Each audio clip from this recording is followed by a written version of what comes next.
real estate was just something I was passionate about. Like, I obviously love hockey. I owe everything that I have and have gotten from hockey. But I needed a break from hockey after, 30 years of playing. Obviously, that's minor hockey all the way through when my NHL career ended. I needed a break from the rink, and not being able to play at a level that I was used to playing was challenging mentally. And, I saw this real estate as an opportunity to, get competitive again, get that fire in my belly again, and get after it and try and see if I can, build a new company and build a second career that, was equally as successful, or if not, better than my first.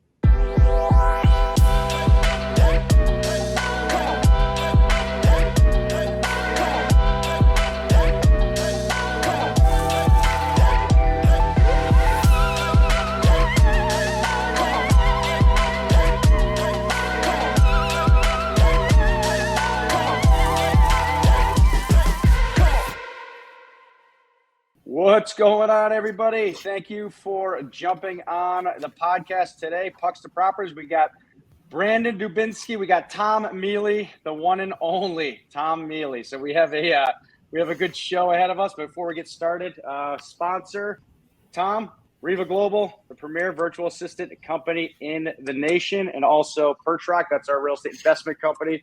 We'll also be promoting Brandon's investment company as well. So we'll talk a lot about that. JBM Development out of Ohio.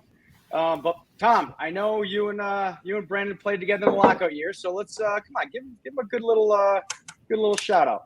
Well, I played with him. I don't think he played with me. So it was one of those things. Everyone plays with you, Tom. Everyone plays with you.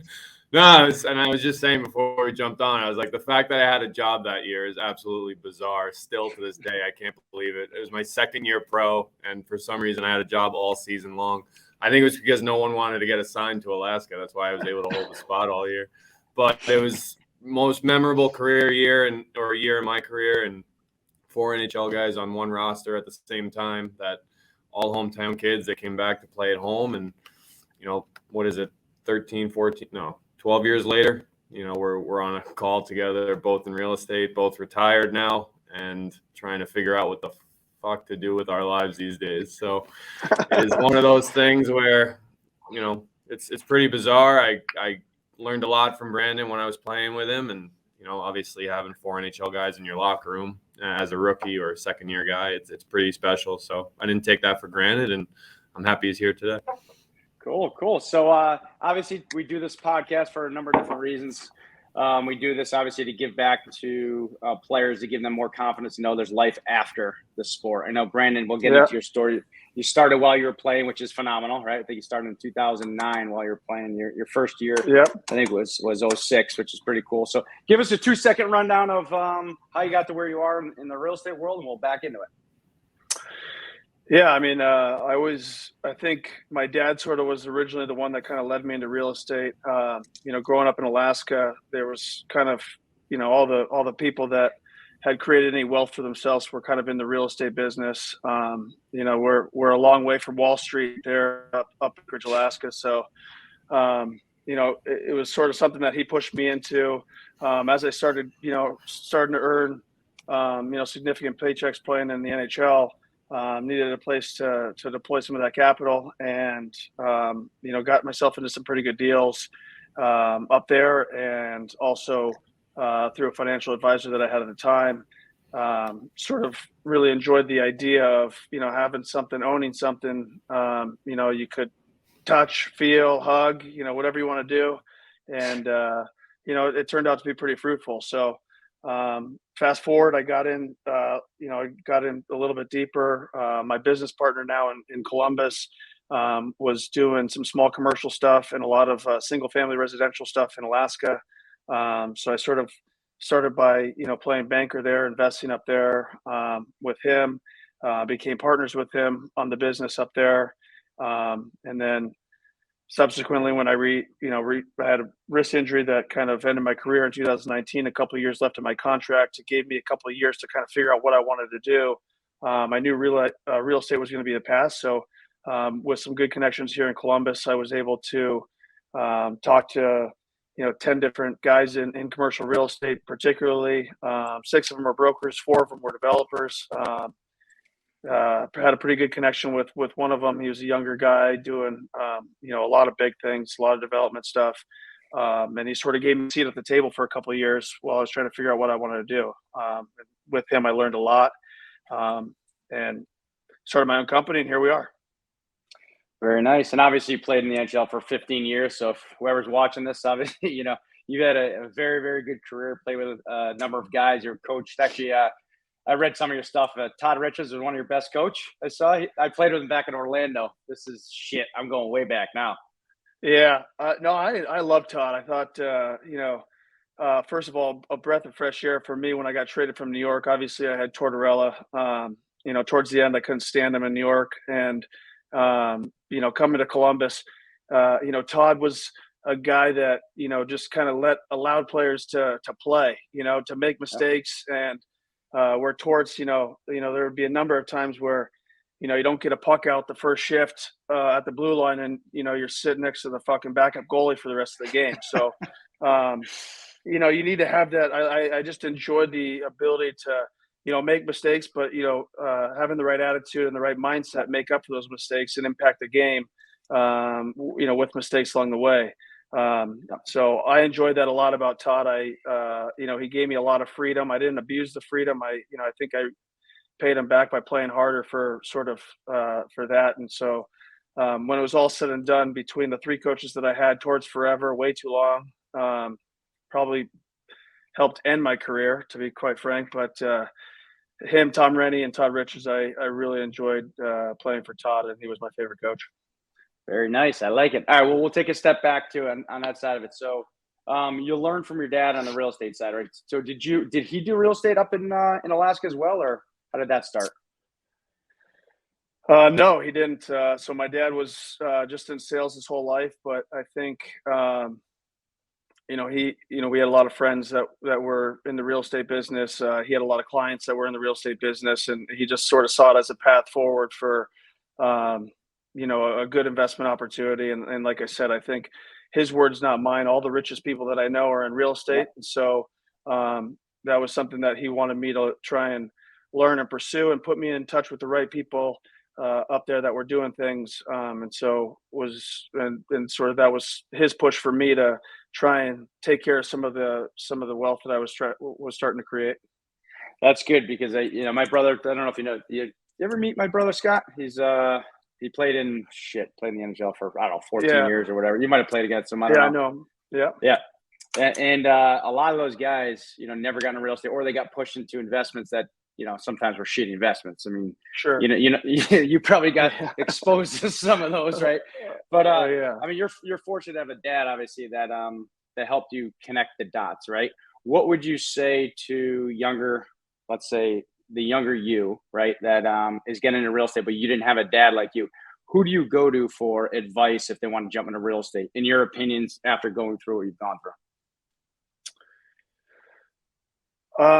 That's a great question. Who would you go to? I think I would start in the locker room. I think there's guys in the locker room, that you would try and lean on, some older guys, find out what they're doing, what, successes that they're having, and try and, lean on some of the veteran players, and for some of their contacts and things like that.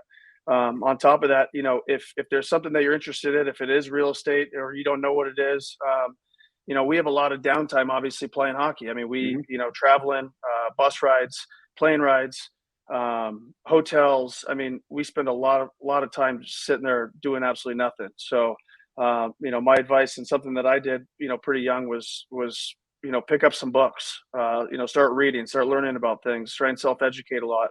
I did that a lot, real estate specific, and then just other business stuff. And so, lean on some of the older guys, try and self-educate, and, figure out what it is you're passionate about. It doesn't have to be real estate. It can be, a myriad of different things.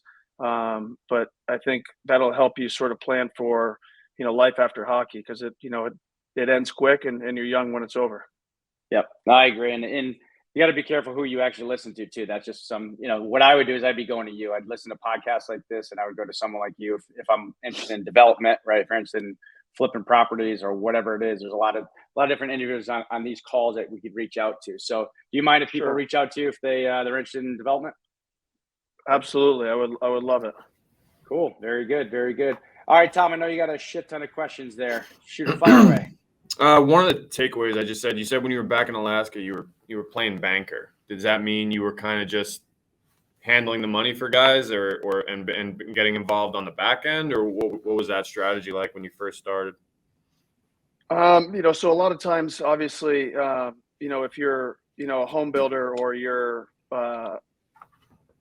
depending on where you're at and, and how big your company is, capital is always obviously a huge need. And, some of the banks, typically, tend to shy away from, guys that haven't been in the business for, 20 years and things like that, and they're not able to go out and get, the lines of credit that they need in order to scale their business. So, my buddy, for example, he was, doing a lot of single family home building. Obviously, if he didn't find the person that, could, subordinate the lot to him, or, put a large enough deposit down, and it wasn't a pre-sale, a lot of banks wouldn't touch them. They didn't want to have the risk and the exposure with, building spec houses and things like that. So playing banker for me was going in and saying, hey, let's identify some areas. Let's use your market knowledge, your ability to actually execute and build a quality product. And then, together we'll go and identify some pieces of land that we're going to take down.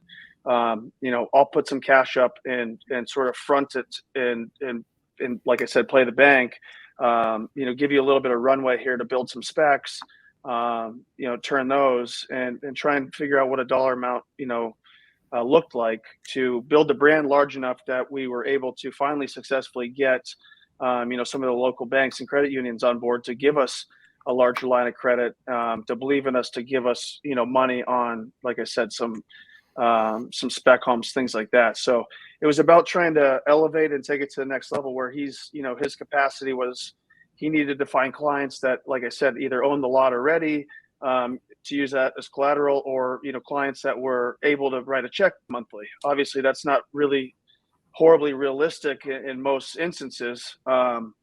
So that's the way that I was able to help him scale that business, in Alaska for, 5 or 6 years. When did that first start though? Was that in 2009? Which obviously the financial was a shit show. Yeah. So the banks weren't giving anybody any money back then. Yeah. It was tough. Yeah, it was tough. No, 2009. No, it was, this is probably about 2015 when we started doing that.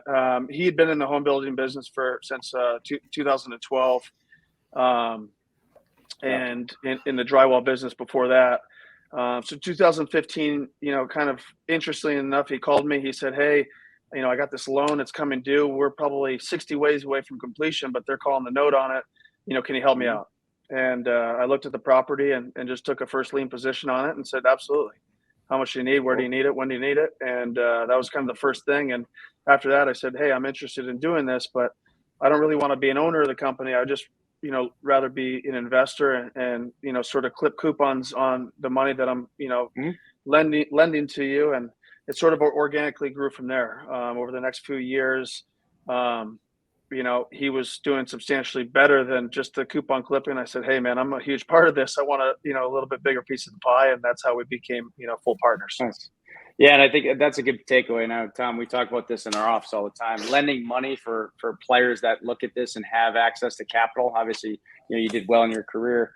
Lending money, you can make a shit ton of money being the bank, right? Points, interest, etc. So that's just a takeaway. I wanted to let everyone know that listens to this, because we also lend money as well in our office. So that's another way to make it's another business, but it's a very profitable business. Yeah, absolutely. So, Todd, keep rolling with that. Yeah, no, not a bad response for a guy that played major junior, huh? He's fucking. I was gonna say that too. I was gonna say the same thing. two college idiots over here. Like, yeah, I mean, I couldn't have said it better myself.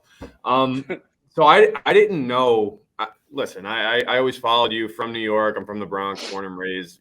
Obviously we played together, played for the Rangers. There's no secret there. I just didn't so know.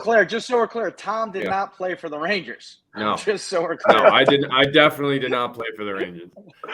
But I always followed you. Like after Alaska, I thought it was so cool that we played together. And then obviously the whole thing with, I didn't know you retired, to be honest. I didn't know you got hurt. And the only reason why I know you're in real estate is because I came across an article of the way you kind of went out. It was kind of like very under the radar. Didn't make an announcement, didn't do anything, kind of just basically just rode off into the sunset. And I thought it was pretty cool. I wanted to touch on the transition of when you knew it was done, and talk about, playing in the minors is one thing, but having a 15-year NHL career and then kind of looking at yourself and creating a new identity of, who am I now and what am I going to get into? What am I going to do for the next 20 years of life? I want to talk about when did you know, was the injury kind of like the defining factor, and what was that year or 2 year period when you decided that it was time to move on? Yeah. So, I think it was after the 16-17 season. I have 3 boys, but I had my second at the time was just about 6 months old or so, 8 months old, something like that. Season had just ended. Wrists had been bugging me. I was, doing everything that all of us hockey players do all the time, taking the anti-inflammatories, getting the cortisone injections, all the same shit that happens every day. So season ended. I'm actually down in Florida, going to pull a stroller sort of out of the back of the car. Hand just gave out. So, lost all my grip strength basically in my right wrist. Said, shit, this is probably a worse problem than I thought it was. When I got back to Columbus, obviously talked with the team. I had, just signed, a really large extension, a couple of years prior, still had, 4 years left on my contract. So they just said, hey, listen, take as much time as you need, go and talk to as many doctors as you could. I ended up talking to about 7 or 8 wrist surgeons. Every single one of them gave me a different answer of how they would repair the injury. So the injury, I had a torn scapholunate ligaments, some bone damage. The bones were kind of discombobulated in there, so they had to go back and kind of just do basically a full wrist reconstruction. Ended up doing 2 surgeries for it that summer. Afterwards, I subsequently played 2 more years, but 2 of the worst years, obviously, just statistically, mentally, physically. The wrist just never healed. It never got to a place that it needed to get to. My play was suffering. Because my play was suffering, my ice time was suffering, and my, mentally I was suffering, all these things, it just kind of started spiraling. At that time, I had spent 2 summers, talking with this gentleman, Connect Real Estate, Brad DeHaze, and spending the summer with him. Basically, they always joked, they called me the unpaid intern. I would stop and grab Starbucks for him on the way to the office, but he gave me a seat at the table. You know what I mean? Like, it doesn't happen very much. A CEO of a company doing hundreds of millions, if not, I don't know, they could be over $1 billion now in real estate. Giving you a seat at the table to be in on all those meetings. So I did that for those 2 summers in between, after the surgery, where I was at, and going into the 1920 season, I went to training camp, felt like I was ready to go. During preseason, it was kind of the same thing, came back. Again, this is a lot of rehab, and daily rehab and focusing on it and everything else. I just could not get the grip strength back. I couldn't get the range of motion back that I needed to have. And at that point, went into the team and said, listen, like, I'm not getting any more injections. This is crushing and depleting all my ligaments and tendons in my wrists now. My wrist isn't getting better. I'm not taking the anti-inflams, painkillers, the Toradol shots, all the shit that you take to play. And after that sort of happened, it became tough to hold my stick. So I just went on long-term IR, and the team told me, take as much time as I need, and try and figure it out. So I continued to rehab for a while, but realized I wasn't really getting much better, and it was just going to kind of be a long-term IR into retirement scenario. And at that point, as you guys know, being in a locker room for long enough, if you're not in, you're in the way type of thing. Yep. So just stayed away and just turned my, sort of realized that this was going to be the way it was going to be, and then turned the page and started really focusing on this real estate career, and spent the next 2 full years learning from this guy and getting to know the business. And after that, that's when I started my own company. So that's nice. that's sort of how the transition happened. I mean, we all can't be Ray Bourque and win the Stanley Cup after 25 years and 1,700 games in the Hall of Fame. So I didn't need any other way other than, just knowing that was the right decision for myself, physically, mentally, for my family. Not being able to play at a level that I was used to playing was challenging mentally. And, I saw this real estate as an opportunity to, get competitive again, get that fire in my belly again, and get after it and try and see if I can, build a new company and build a second career that, was equally as successful, or if not, better than my first. Nice. So there are a couple of questions here because, one of looking at some of the players that you play with, obviously Chris Drury stayed in the game, right? You played against Mike Greer, stayed in the game. Jay Pindolf. Well, these are all guys that I played with back in Boston University. We were talking about Steve Valiquette stayed in the game, right? So why did you decide to not stay in the game and jump into real estate? Did you have any opportunities to, maybe color commentate, things like that? Yeah, I mean, I've had some of those conversations, but I felt like, everybody, again, I know part of this is how do you push guys, how do you help guys, post-career find out something.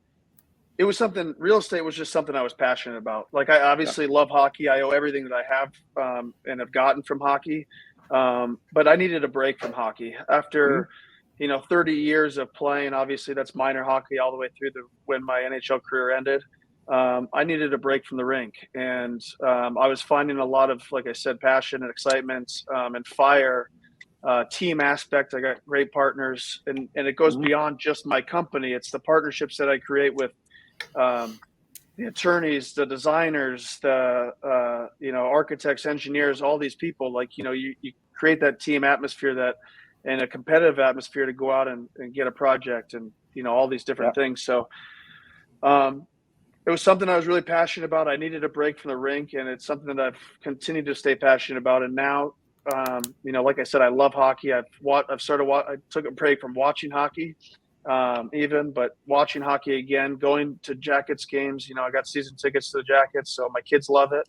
And then jumping into some different alumni events with both the Rangers and the Blue Jackets, keeps me around. But I didn't really consider any job as far as front office, behind the bench, or even in the booth. So this is really what I was passionate about and wanted to do. Nice. Do your kids play hockey? So I have 3 boys, a 9, a 6, and a 4-year-old. My 9-year-old does not play hockey. He's a basketball, football guy. It's interesting in Ohio versus where we grew up, where I grew up. It's those are bigger sports than hockey. But my middle one plays hockey. He's a good little player, and my 4-year-old's been on skates about a year, so he likes it too. So are you coaching them? So you're back in hockey. You're back. I'm back. I guess back. I am back behind the bench, but not in a. I went through the same capacity. thing. I went through the same thing when I retired in 2004. My son was born in 2004, so that's when I first got. I took some time off, played men's league, just beer league stuff, and then of course everything. Do you play in men's league right now? I played 4 games this winter because I had a lot of pressure from my buddies. Like I said, my partner Moses, he also was a hockey player growing up. He played, some time in the American League, some time in the Coast. Nice. And he played in Steve Moses? Kamloops. Not Steve Moses. Moses Gutierrez. He played. Okay. He played 4 years in Kamloops and a year in Everett. So he played 5 years in the Western League, and then played some American League in East Coast. And they had some pretty good skates up there in Alaska. So when he moved down here, he was like, "Man, we got to get on the ice." And I said, "I'm not getting on the ice. Not interested." you're fucking getting on the ice with me a couple times. So played a little bit this winter. Good. It was a good time. Good. It was fun. Yeah. That's Tom and I have not skated yet together, Tom, right? I have not skated since I retired at all. I skated once. We had a coach's game this year for the organization that I coach with, and that was it. I've had four knee surgeries, so my right knee's kind of hanging there right now. Yeah. I had the same one as him, left scaphoid lunate reconstruction, but I guess I'm a little bit tougher since I kept playing after that. No, it was two. I gave it 2 years. Anyway, network. Columbus is home base now. You're never going back to Alaska, are you? You know what? I'm going this summer for a fishing trip, and we'll go up there and visit and hang out, and spend some time in the summer. You know, it was. I grew up, obviously, growing up in Alaska. You just don't know any better, right? But when I came up and when I played with you in the lockout there for the Aces, I was like, holy fuck. How do people live here in Alaska in the wintertime? I mean, like, it was so damn cold and so dark. I'm like, so yeah, would I focus on going back to Alaska? Now, I will go to, spend some Christmases up there, but I try and primarily focus my Alaska time in the summer when it's nice, it's light all the time, and the weather's good. What was the reason for that? Like, did you Gomez, Tomer, and Joey kind of discuss like doing it? Like, why did you guys all decide to come back? Like, I'm sure you had other opportunities, and I'm just curious. Yeah. So, Gomez obviously pioneered the way for a lot of us Alaskans, right? He was a stud growing up all the way through junior career, all the way rookie of the year in the NHL, Stanley Cup first year. And during the lockout, he went back, the first lockout, the 04-05 lockout, he went back and played up there, for the entire season.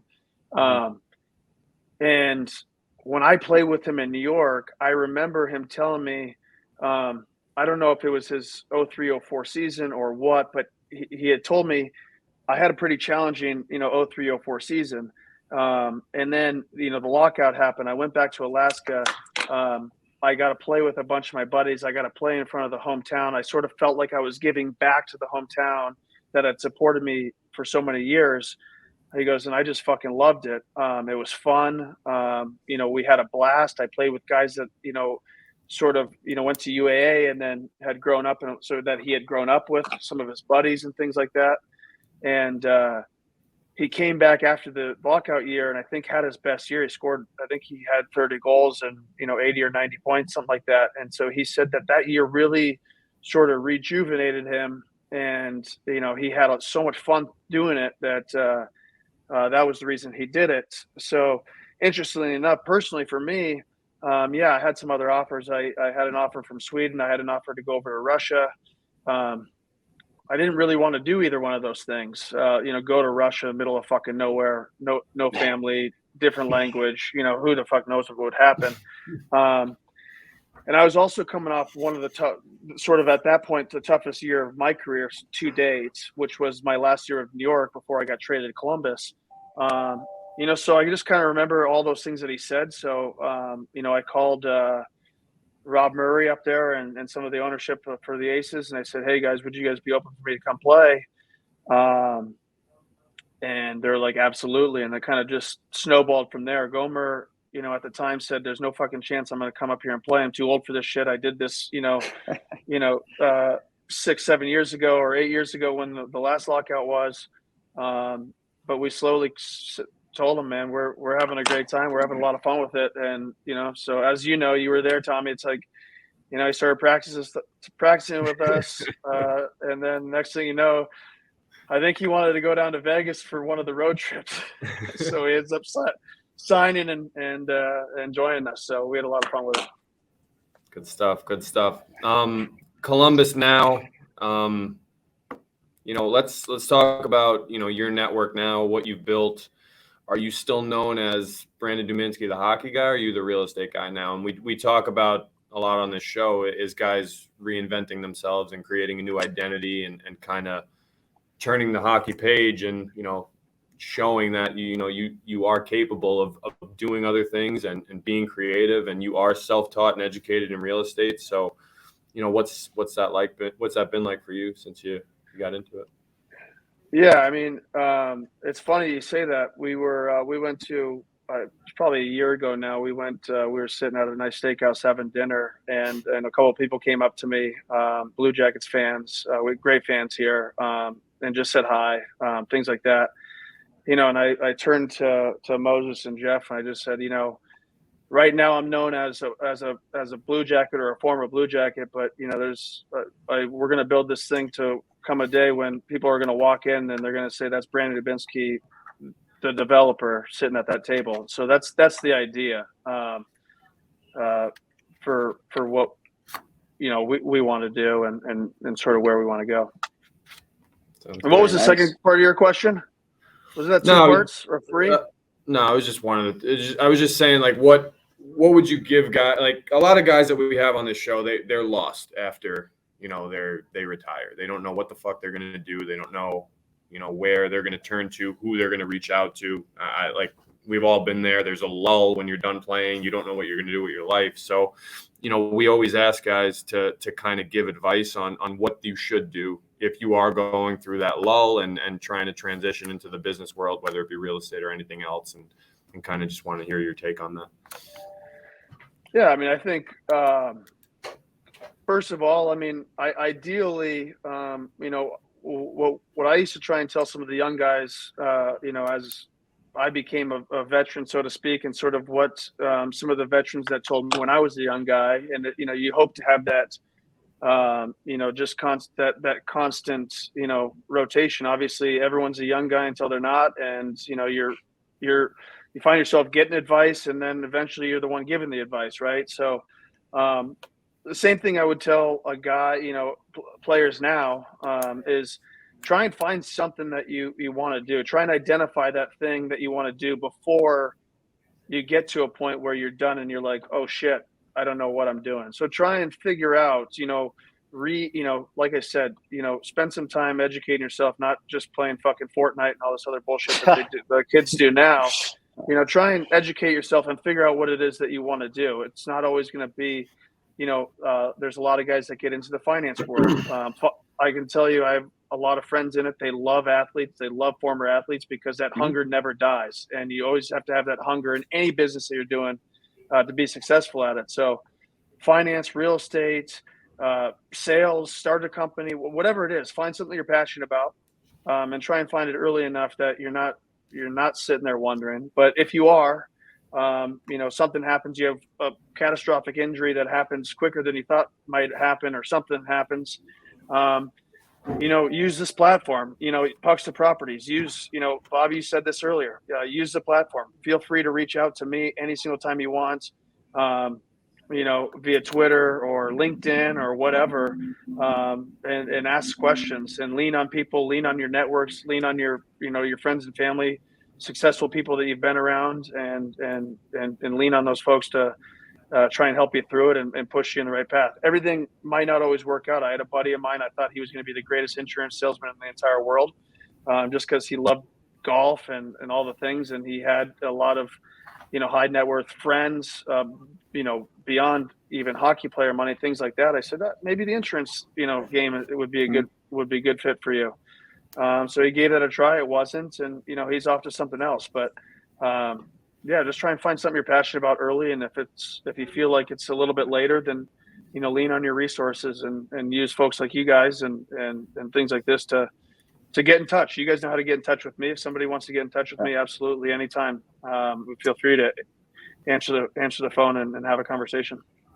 So what kind of developments are you guys doing right now? What does that look like? I know obviously, we're in an interesting market right now. So how does that affect? Let's just talk a little bit about what that looks like for you today.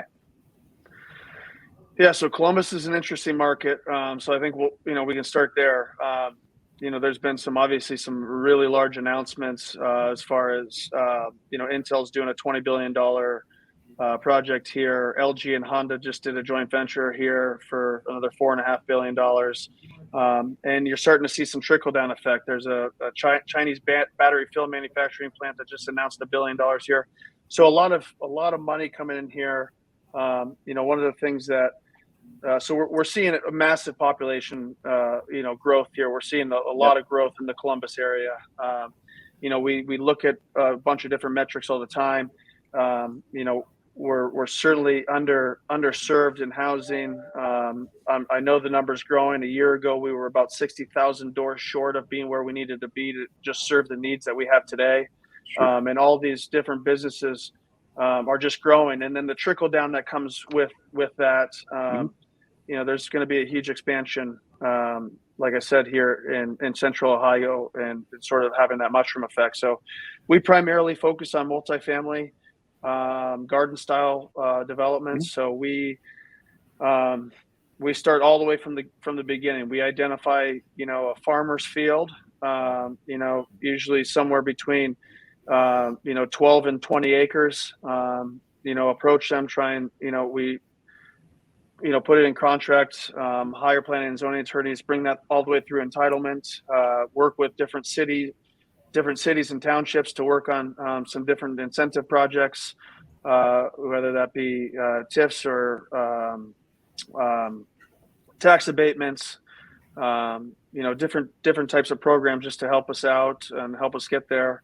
And then we hire a design team, architect, civil engineers, and we start building out a project. And currently we have one under construction. We're in for financing right now on two others, to hope to be under construction here, one of them in June and the other in August of this year.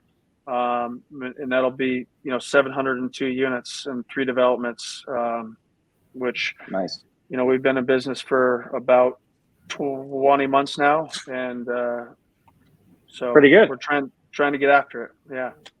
Do you guys so with the multifamily, you see some of the developments and how they're actually being created, right? They're almost keeping everyone in their ecosystem. So they're building restaurants, they're building shops all around the multifamily. Is that how you guys are doing it, or are you guys just concentrating just on the multifamily?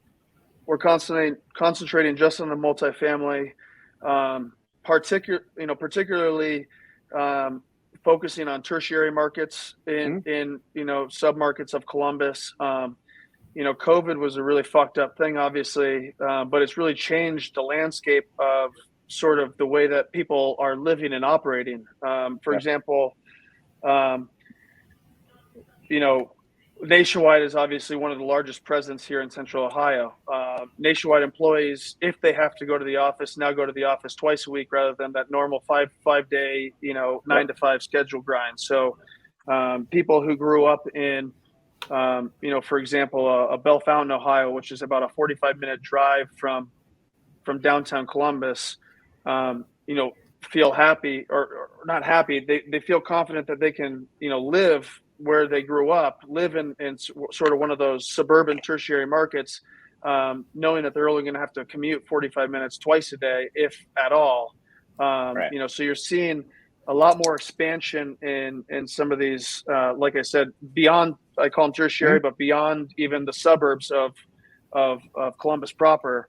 And a lot of these places are, they're beautiful towns. They're old. But they're tired, and they haven't had, new development. They haven't had new apartments. They haven't had new development in, in some cases, we're going into a market where they haven't had a new apartment development in 40 years. So you're seeing a lot more people sort of, live in these areas, sort of people that want to be more rural, and able to continue to keep their jobs, and they want to live there. So you're seeing a lot more growth that way. So that's the market that we're focusing on. There's other people that are doing the same thing in these same small towns. They're coming up and they're buying some of these historic buildings, turning them into, really cool breweries and different types of, obviously, retail and retail components and stuff like that. So there's a lot of synergy going on, but like I said, we're really primarily focused on just doing the multifamily development stuff. And like I said, there's so many different players in the space, and everyone's kind of got their areas. Are you guys keeping these, or are you looking to rent them out and then sell them? It really depends. It's really project to project. myself being 36 years old, I like the idea of having mailbox money forever and holding things for a long time. But there's so many different deciding factors. Obviously, we have one project that's an opportunity zone. So in order to take advantage of basically not paying taxes on any of the gains for the 10-year treatment there, we're going to hold that one. Those other properties where we're in a CRA, which I don't know if that's a universal term, but community reinvestment area, which offers a 15-year 100% tax abatement. In our business, taxes generally equate to about 50% of our expenses. So a lot of times that's attractive for a buyer. So we'll entertain the idea of building, leasing, and flipping. Obviously taking the net present value of whatever that tax abatement is and passing that along to a buyer. Obviously, that helps a lot too. So, like I said, every project sort of stands alone. We have some strategic partners on some of these projects, and we take our time and talk to investors, talk to partners on what do you want the disposition to look like, how long, when, and things like that. So we're not singularly doing one thing. It's just really project by project basis. Yep. No, I love it because I just came from a mastermind with there's probably 100 other investors, some developers, some land flippers, some rehabbers, etc. And we're just talking about all this stuff. So who on your team does all the research? Because that's a lot of analysis and figuring out where to build. How many people? Obviously, you have companies that are reinvesting in that area, so there's going to be people moving into the area. So obviously, that's one factor. But who does all of that behind the scenes for you guys? So my partner and I, Jeff, we both do a lot of sourcing. But we, like I said, I think beyond just a 3-man band. I mean, you go to our website and you say, how are these guys doing this much with 3 guys? By the way, we're looking to hire. But that being said, we put together what we feel like is a really strong team, and that doesn't have to just fall underneath the JBM umbrella. So, for example, to answer your question, we have our planning and zoning attorneys. They like investing in deals. They like getting land promotes dollars. So, they're in planning and zoning meetings. On a daily basis. They're in all of the, cities and townships, around Columbus and around Ohio, and constantly getting, figuring out, what townships and what cities, want to play ball with incentive packages, so they use that network. We've used them to find and identify a few pieces of property, and then we use them to go through the planning and zoning, entitlement, and incentive package process. So, a lot of times we're not spending a whole lot of time sourcing. We're getting a lot of things brought to us. Now, I always say what's, good for the goose is good for the gander. They might buy it for a piece of property for $600,000 and sell it to us for $2 million. That's great. You know what? They earned their $1.4 million. They got us a piece of land. They got us the incentive package. They got the land entitled from ag all the way to multifamily.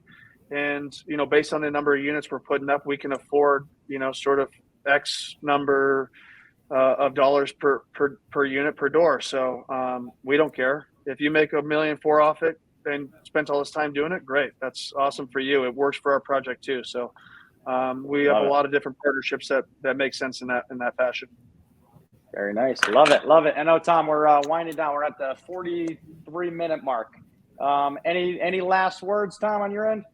Yeah, just a question. Do you find your playing style and your competitive edge carrying over into the business world?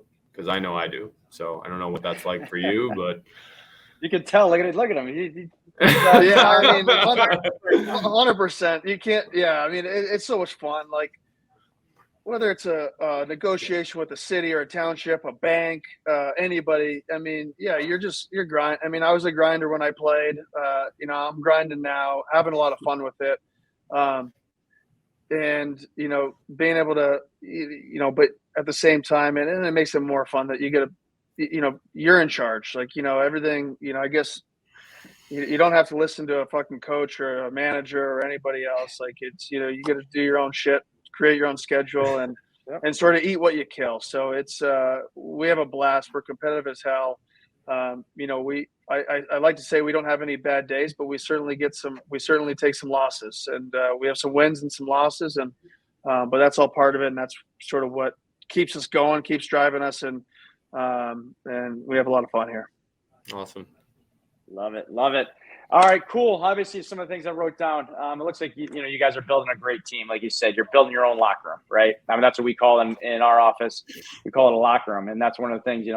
First start a business, the end goal is to create a locker room type atmosphere, right? Obviously, Absolutely. Obviously, there's HR now in this world.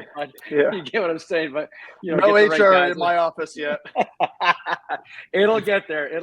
We don't have. I'm HR right now in our office, so it's got to tighten up. But anyway, with that being said, go ahead. I was going to say we don't have a whole lot of HR problems because I'm very big on culture, and it's like, hey man, if you get your shit done, do whatever you want. Go spend time with your family, go on vacation, go play around the golf. If it's Wednesday at 10 in the morning and you got your shit done and no meetings, go fucking have at it and enjoy yourself. And that's the culture that we create here. It's the way it should be. So, all right, brother. Brandon, thank you very much. Tom, appreciate it. Kick-ass. If anyone wants to get a hold of you, how do they get a hold of you? Because obviously you're hiring right now. So if anyone wants to work Brandon's team, hockey players or not.